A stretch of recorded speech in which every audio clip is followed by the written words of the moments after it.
esse modelo é o que nós temos. E por que eu estou usando isso? E estou sempre repetindo que eu vou tentar ser o mais linear possível. Porque aí a gente chega na segunda parte aqui da nossa conversa, e eu acho mais interessante a gente bater papo, né, mas que é da polarização, né?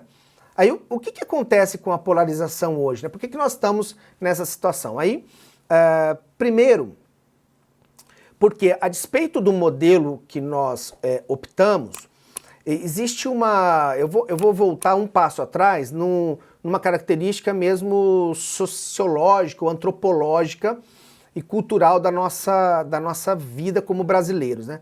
O Brasil é um país forjado, com gerações forjadas pelas novelas, né?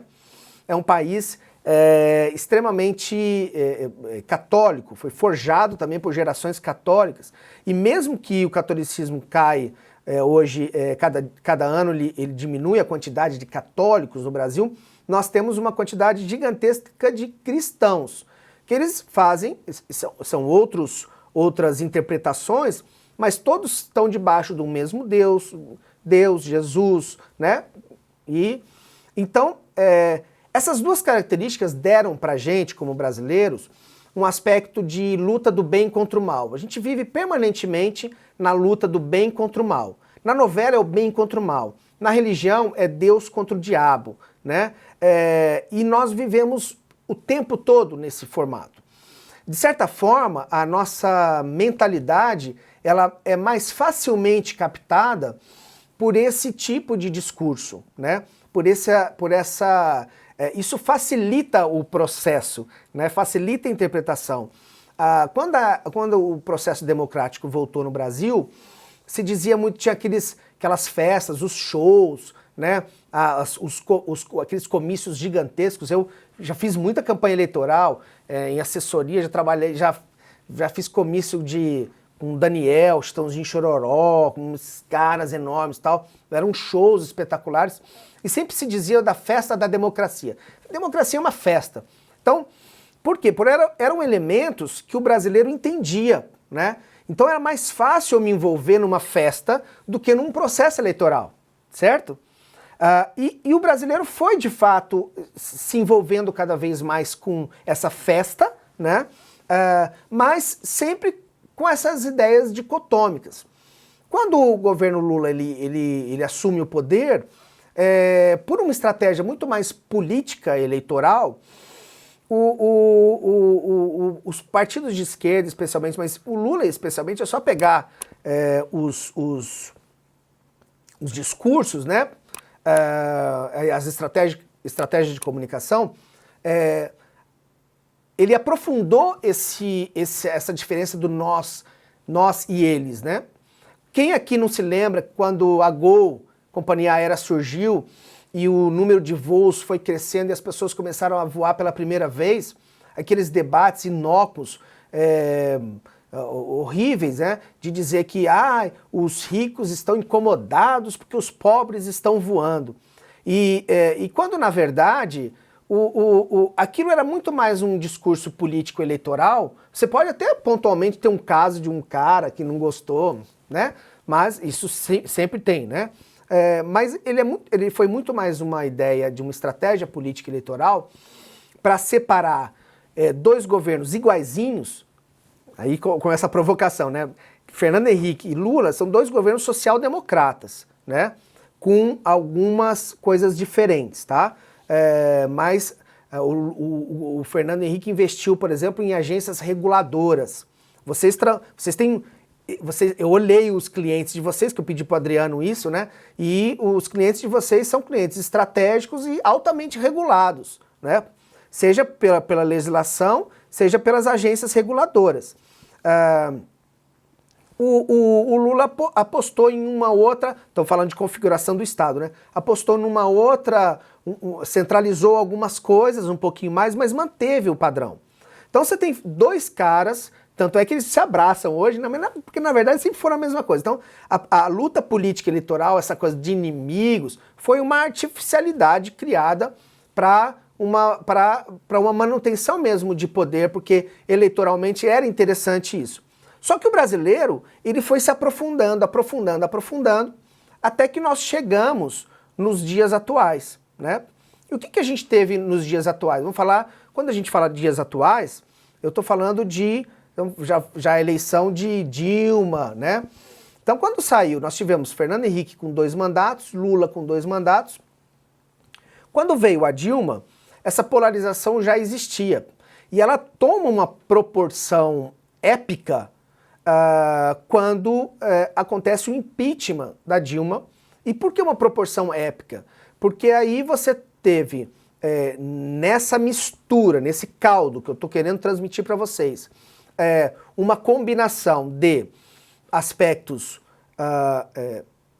culturais, antropológicos, aspectos do nosso perfil, do nosso modelo, nosso sistema eleitoral, a influência da comunicação, as estratégias político-eleitorais e o surgimento de dois elementos fundamentais para a gente entender o hoje, né, para a gente chegar no hoje, que são as redes sociais, com seus algoritmos bem interessantes, né?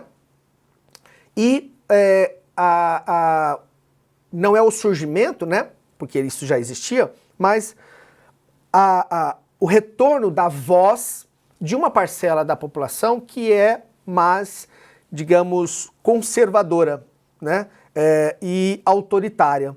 Nós temos um pedaço da nossa população ainda bastante conservadora e bastante autoritária.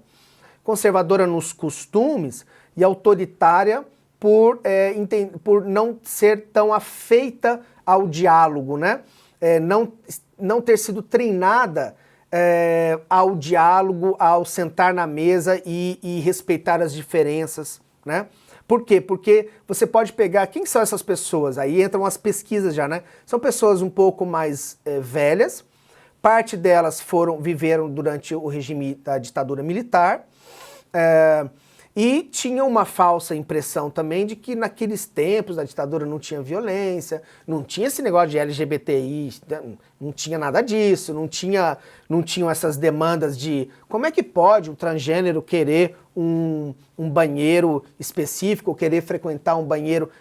Então, para essa parcela da população, isso é muito escandaloso, né? E não tinha porquê, né?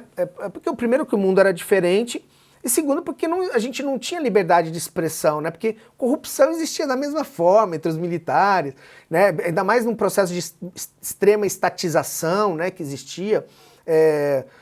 E isso, existe uma certa nostalgia desse público. Então, perceba onde nós chegamos, né? Não sei se eu estou conseguindo fazer esse caminho, né?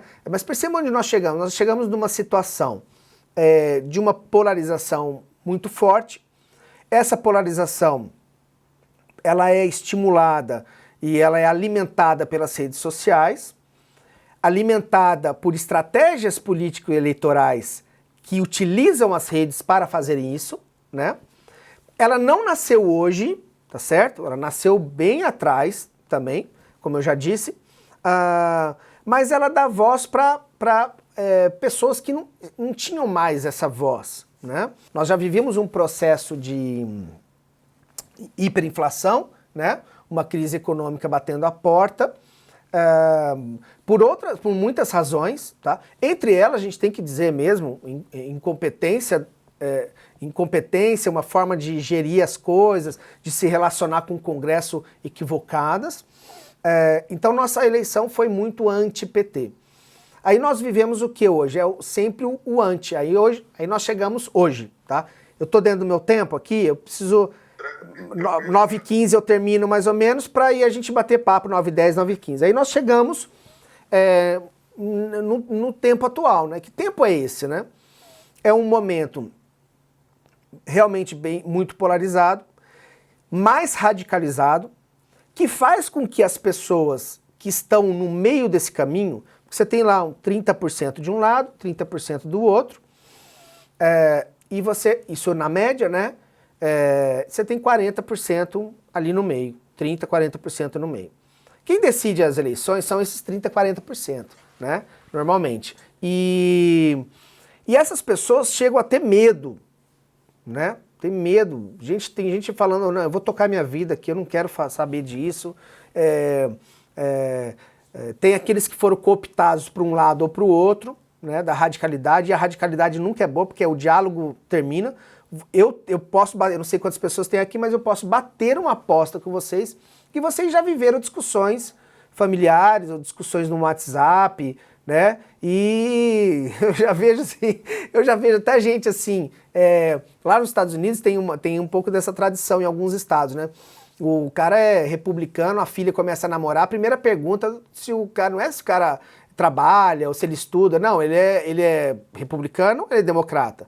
Não, ele é democrata. Então você não pode namorar ele, né? Porque ele é um democrata e nós somos republicanos. Então nós estamos quase chegando nesse ponto. Eu já vi gente falando assim, não, eu não saio com... Como é que eu vou beijar um bolsonarista, gente? Né? Como é que eu vou ficar com um comunista, né? Aí você tem no meio disso as linguagens, né, que são bem importantes. Não existe risco de comunismo no Brasil, nenhum partido comunista é comunista, né?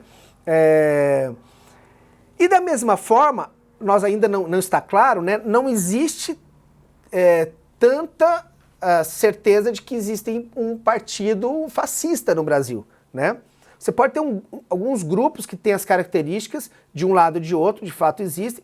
Eles institucionalmente são representados, eles têm força institucional e política para aplicar um comunismo, aplicar um sistema fascista no Brasil? Não, não.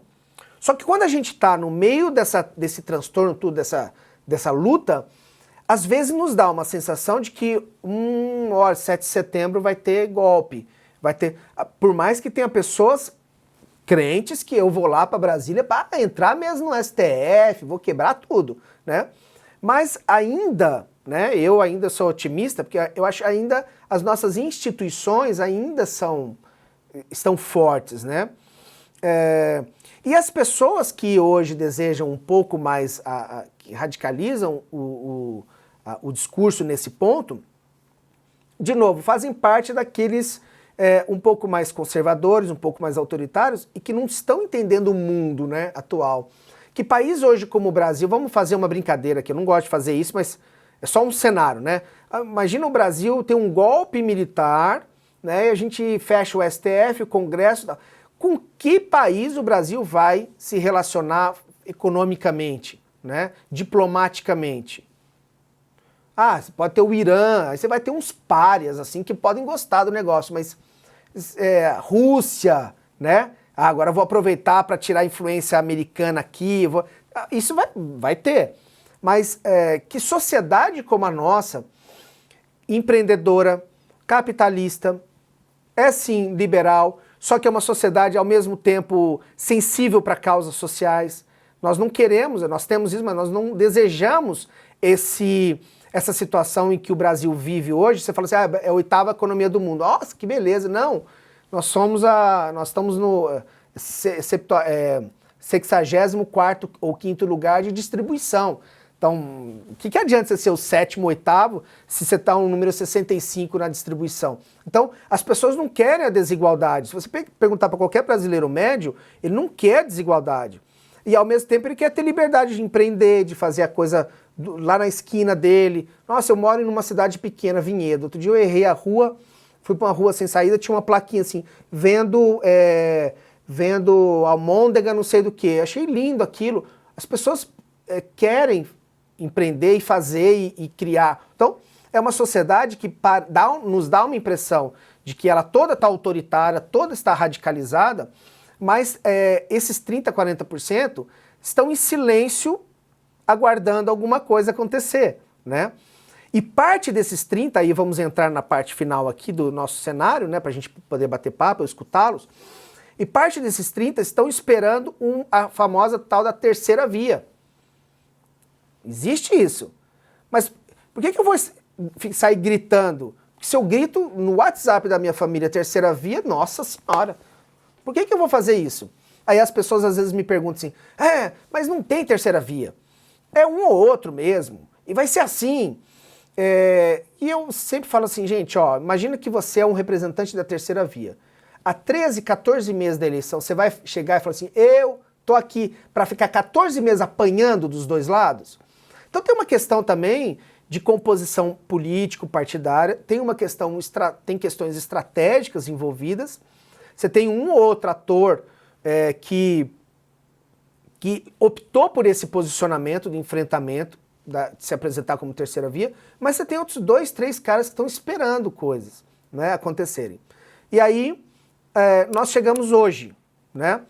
E vamos de certa forma, nessa coisa mais difícil de todas, de desenhar alguns cenários, né?